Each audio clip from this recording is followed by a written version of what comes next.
There's a trap that most people fall into when picking a degree or job. It's the tsunami effect. We're going to cover what it is, why it's bad, and how to avoid it. Hey, I'm the cartographer. Make sure you like and subscribe. So let's get into it. In the physical world, underwater tremors are what create tsunamis. You don't see the tremor because it happens under tons and tons of water. But then the waves travel thousands of miles until they wash over some distant shore and drown entire coastlines with all that water. The job market and the larger economy is the same. We're surrounded by waves of demand everywhere we look.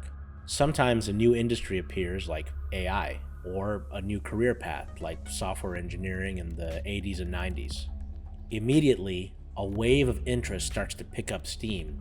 These waves then travel across time instead of space and either continue to get bigger or disappear. Sometimes a product gets popular and demand goes up, but then eventually demand decreases and the product goes away. Sometimes a particular job type or role gets popular, like software engineering, but then the same thing happens. It might get less popular or something changes. Now in the real world, if these waves are just a few feet high, it's not a big deal. Other waves will crash into it and they'll disappear. But if the tremor is big enough, if it's sudden and massive, the waves get so high that nothing can stop them. They'll cross entire oceans, so much so that they gather energy and destructive force. Well, that's the real world, but in the economic world, it's also much the same. An economic tsunami is oftentimes seen as a good thing, and it can be. Job growth, new careers, technological advances. But if something happens really fast, what ends up happening is the economic opportunity creates a massive and sometimes overreacting human response. That is the tsunami effect. It's essentially the blowback from the massive potential opportunities that are out there. Now you may wonder, what does this have to do with careers or finding a job? Well, what we see is when we start looking at different examples, the tsunami effect is everywhere. And if you're not careful, you may unconsciously fall victim to it. And if you're not thinking critically about your own career and just following a massive trend, what often ends up happening is you're not making good career decisions on your own behalf.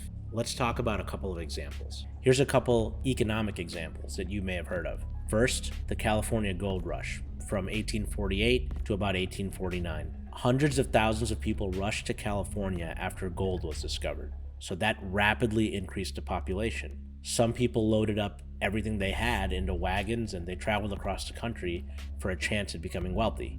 Many found fortunes and founded what they would call boom towns. But many also suffered, sometimes getting sick on the trip there, losing loved ones, and others, even when they arrived in these makeshift mining towns, from the lawlessness and confusion. So in that example, you see people gaining a lot of wealth, but at the same time, unforeseen consequences. And the reason for that is those towns aren't necessarily set up to handle all those people moving in at such a rate. Now, similarly, the automobile industry had its boom in the early 1900s. Similar to the gold rush, the industry revolutionized the American economy. Millions moved to northern states like Michigan, Ohio, and Indiana for steady jobs at automotive plants, building up large middle-class neighborhoods throughout what would later be known as the Rust Belt. The sudden increase in industrialization brought a lot of economic opportunities in these cities, but it also brought about pollution and accidents. So once again, you'll see, on the one hand, massive wealth in a very short amount of time, but on the other hand, once again, you see some consequences around all the people moving in, all the different things that happen, and that adjustment period, because it's just an avalanche of activity. And then finally, something that we've probably all heard of, it's something that happened in the last 20 to 30 years, the dot-com boom, which really is known for the activity that happened in the 90s, but it kind of had its beginnings in the 80s. Well, in the 90s, the internet found its footing, at least commercially. Numerous startups began tapping into the internet's vast e-commerce potential. Amazon, for example, was founded in 1994, but it took many years for it to grow into what we know today. But during the dot-com boom, companies like Pets.com had ridiculous valuations, spiraling upward and upward overnight. It didn't make a lot of sense, but it was very, very lucrative. But on Friday, March 10th, 2000, everything fell apart. The dot-com crash destroyed billions of dollars of value, resulting in massive layoffs and a generational disillusionment with the tech industry. These were all economic tsunamis. With them, you saw massive demand and tremendous business, but as quickly as they arrived, they drained back out to sea, along with many economic casualties.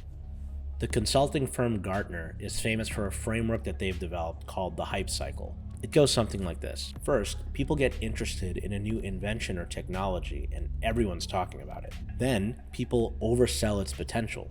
Ultimately, this leads to it failing in very public ways, causing mass skepticism. Then, over a longer period of time, people start figuring out what the technology is actually good for and where it can be commercialized. And then finally, we get to a point where it's useful and realistic. One of the more famous examples of this is the Palm Pilot. It had a lot of features we see in things like the iPhone, where you have a touchscreen and you have all these different capabilities. But when it was released, it was pretty much a flop. But over time, people realized that maybe the world does need something like this. And so the next iteration of it came out when Steve Jobs helped push Apple into that direction. And so that time it was a success. So it kind of shows you how there's a cycle where people hype up the next big thing, there's a rush of interest, and then there's a public failure like the Palm Pilot, and then people discount the stock, if you will, until people realize, hey, there's actually something here that we can utilize. Now, also the other thing with the Palm Pilot and the later iPhone is that essentially the technology had to catch up, the timing had to be right, everything had to line up. So that's a good example of the hype cycle. So you can see how the hype cycle bears a lot of similarities to the tsunami effect that we've been talking about. So what could be hyped today? I'd argue anything that is highly popular, that's attracting lots of attention, where people are chasing after it without thinking. Crypto, NFTs, degrees in computer science, etc. One could argue even AI is part of this trend, or pick any of a million other things that have shown a ton of growth in the last 20 years. Now, this isn't to say that there isn't real economic value being produced. There is, but because it happens so quickly, that's where the reality gets lost in the hype. So you might be saying, great, history rhymes, there's always the next big thing. We get it, but that's not all. In our current day and age, economic tsunamis are wilder than ever. They're actually getting taller and crazier. Let's take AI for a second. Once ChatGPT, for example, releases a new model update, or Grok, or any of the other models out there, thousands of influencers on a variety of social media platforms begin posting. Videos are born, posts are liked, and entire philosophies spring out of nothing within 24 hours. What does this do? It increases the speed with which people find out about something new. It amplifies the hype associated with a new technology or market or opportunity. And most importantly, it creates a rush of demand. Okay, hold that thought. Now let's look at the college degree market, because that's also a market. And that's really one of the key things we want to talk about on this channel. How many influencers create content talking about the 5 best jobs in 2025 or the 10 best degrees for 2025? These opinions, once they're shared by many people, create a similar effect. Everyone rushes to apply to these degrees or these jobs within a matter of days or weeks. So what sort of impact does that have? Okay, now let's look at jobs, which is another topic we're very concerned about on our channel. If you look at job application websites, they've now made it so easy to apply that the minute a job is posted, boom, there's a deluge of people scrambling to apply. How do I know this? I ran an HR department as a COO of a company. So I saw the real world impact of these technologies on the other side of the equation. And these impacts weren't all pretty. Let me explain why. So we talked about general economic trends. We talked about degrees. And then we talked about jobs and applying for them. What does the tsunami effect do? What are the first order impacts of these actions?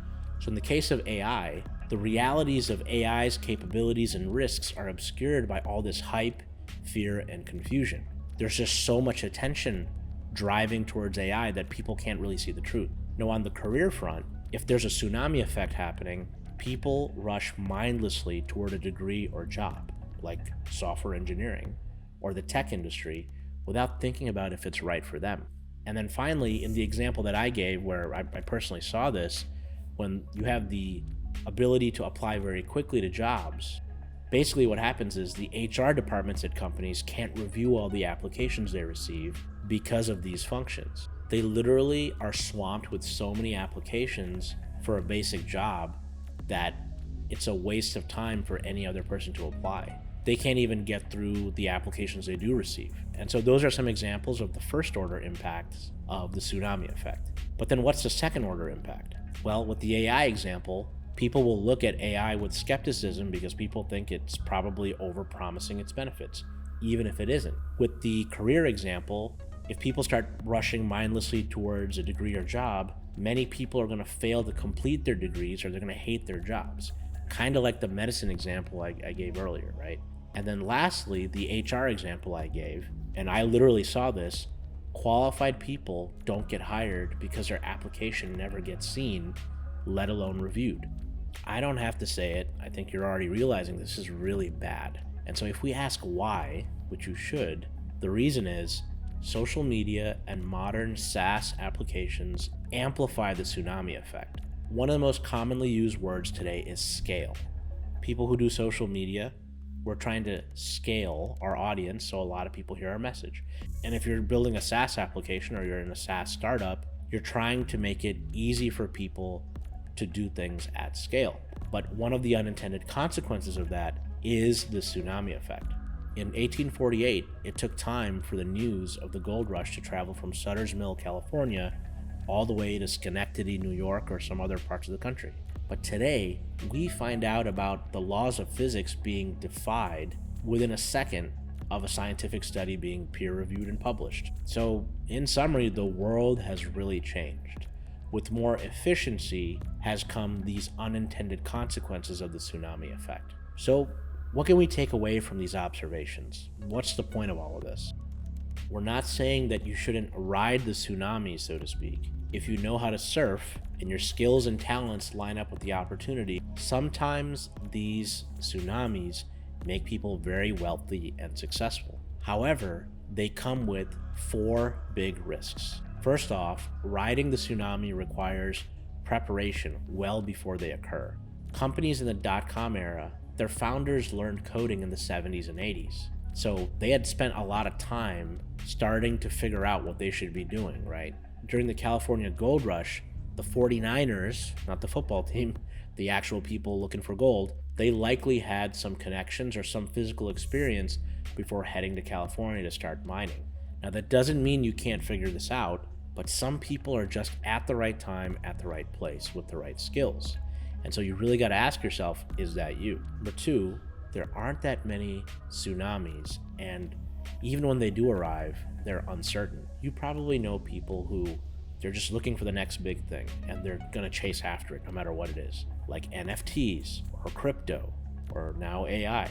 Trend chasing is tough because you don't know if you'll hit it big. It's a gamble.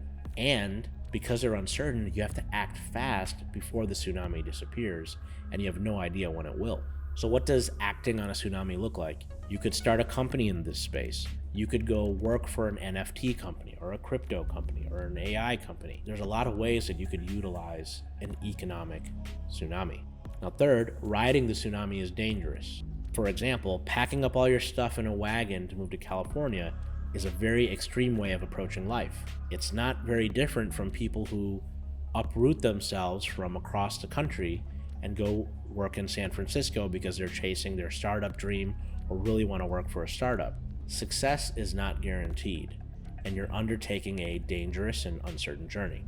And then finally, tsunamis make you overlook nuances, especially after they're gone. So the funny thing about tsunamis is that period of disillusionment that Gartner talks about. When people who become skeptical completely throw the baby out with the bathwater, they're really missing something. So to give you an example, just because the dot-com era caused a massive recession, a lot of people just avoided tech stocks after that. They didn't want to deal with it. It signaled risk to them. And so because of that, many people missed out on investing in Amazon, Google, or even companies that came along later that didn't even exist. That's the case for people who chase wave after wave looking for the next big thing. You start to lose perspective on what's actually effective. You stop caring about the details. And then if you really get burned, you're just going to write off every opportunity that comes through. You've traded in your ability to think critically for the ease of assuming the latest trend is just going to work out. Let's look at a real example of how this works. When I was younger, most of the people I knew did medicine. My friend group in high school just seemed to love Bio AP a lot. If you recall, there were shows that came out around that time: House MD, Scrubs, Grey's Anatomy, and you still had shows like General Hospital and ER that had been running for years. So we were really in the era of the medical drama on TV. Also, my parents kept pushing me to go into medicine over and over and over again. But I resisted. I saw others doing X, but I chose to do Y. It was a tsunami effect. I wasn't conscious of it then, but I realized that just because everyone else was captivated by this particular field, it didn't mean that I had to be captivated as well. I actually hated bio. I hated doing the assignments. I wasn't squeamish, but I didn't particularly enjoy dissecting random animals or learning about random stuff about the body. In fact, I was actually good at it, but I hated it. So why would I spend the rest of my life doing something I hated? I posed this question to my friends and family, and no one could give me an answer. Fast forward 5, 10, 15, and even 20 years later, the majority of people who I knew who went into medicine aren't actually that happy. But they keep ignoring the fact that on some very real level, they had betrayed themselves. They had never asked themselves who they were. And because of that, they never found out where they belonged. As I went into engineering and business, I started noticing this tsunami effect everywhere I looked. It's actually kind of crazy. Once you get swept away in the flood, you stop asking questions, you stop using your brain. But in the middle of this, I kind of identified 2 ways to avoid making this mistake. So they're very simple. First, find out what you're good at. What I mean by that is that everything starts with your strengths and your personality. If you know what you're good at and what you're bad at, what your personality is, what you're interested in, those things are going to help you start saying no to things. When a sudden economic opportunity appears, you can confidently say, hey, look, that looks pretty cool for certain people, but that's not right for me. So how do you actually figure out what you're good at? First off, a personality test. I talk a lot about the DISC personality test, which we would suggest. Also, you can just sit down and do a couple reflections where you think about, hey, what are my strengths? What have other people complimented me on? What are my weaknesses, if I'm being honest? And then take what you've written and then see if that matches up with the experiences you've had in school and in college and in work. Also, other people are great ways to kind of ask about yourself. And then after you kind of find out, hey, here's my personality test, here's my strengths and weaknesses, you can start asking the question about what degrees or careers work well for people like you. So that's the first step. Find out what you're good at. So then you can start figuring out what makes sense for you.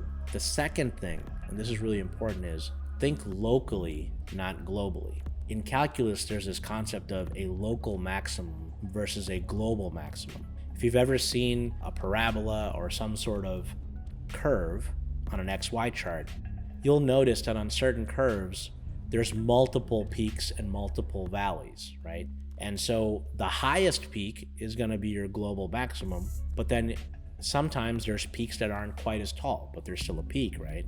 When you're looking for a career or a degree, what you need to be thinking about is just because these are the top 5 careers or industries that everyone's rushing to, that doesn't mean there aren't places where you can succeed in other industries, especially if your personality type and your strengths are leading you down that direction.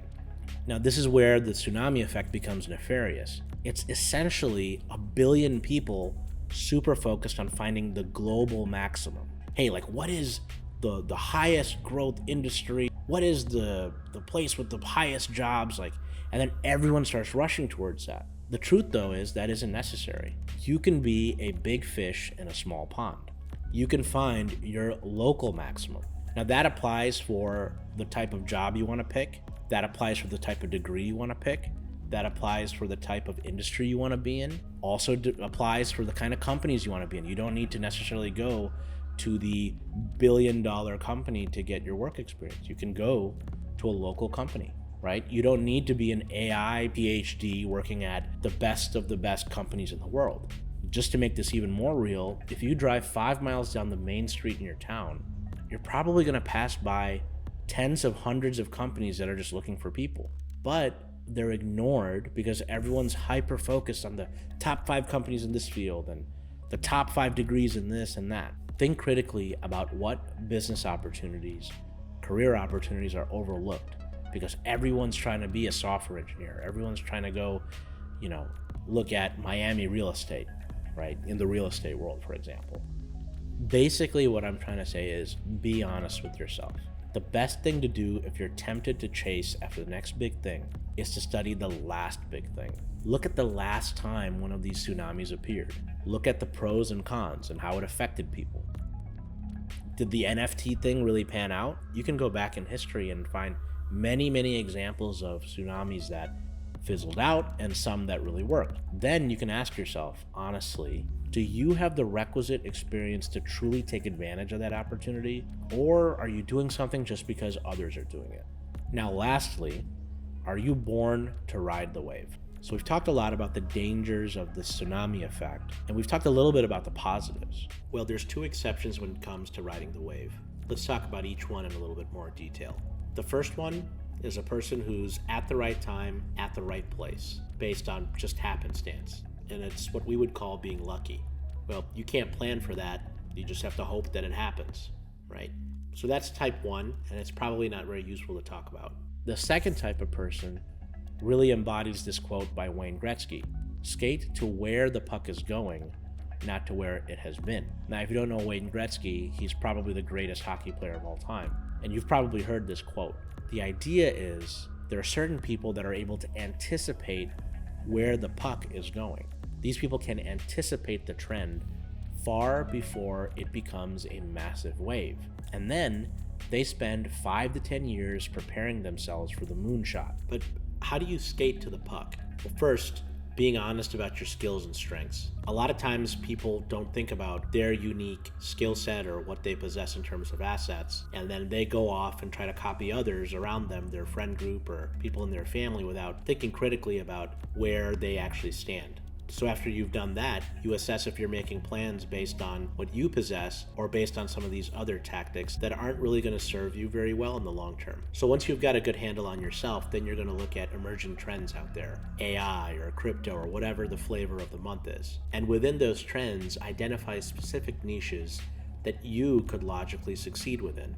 Let's say in your case, you're interested in AI. Now, let's also say that you're good at math and you're interested in accounting. At that point, that's going to help you decide within that emerging trend, what's the niche that you can actually help out with. So if it's AI and you're interested in accounting, you could become an accountant in an accounting department at an AI company. It seems pretty straightforward when you think of it that way, but a lot of people complicate this. Now, once you've decided that, then you build a plan to get there. So pretty straightforward. Get a undergrad degree in accounting, get your CPA, and then throughout that entire time, just keep networking with accountants and keep tabs on AI companies, meet people, so people know who you are. So by the time you've worked around in a couple different accounting roles and it's time for you to enter AI, you already have a network, you already have the skills. And that's really the ultimate way to get into any of these jobs, is you have to make it obvious that you're worthy to actually work in those roles.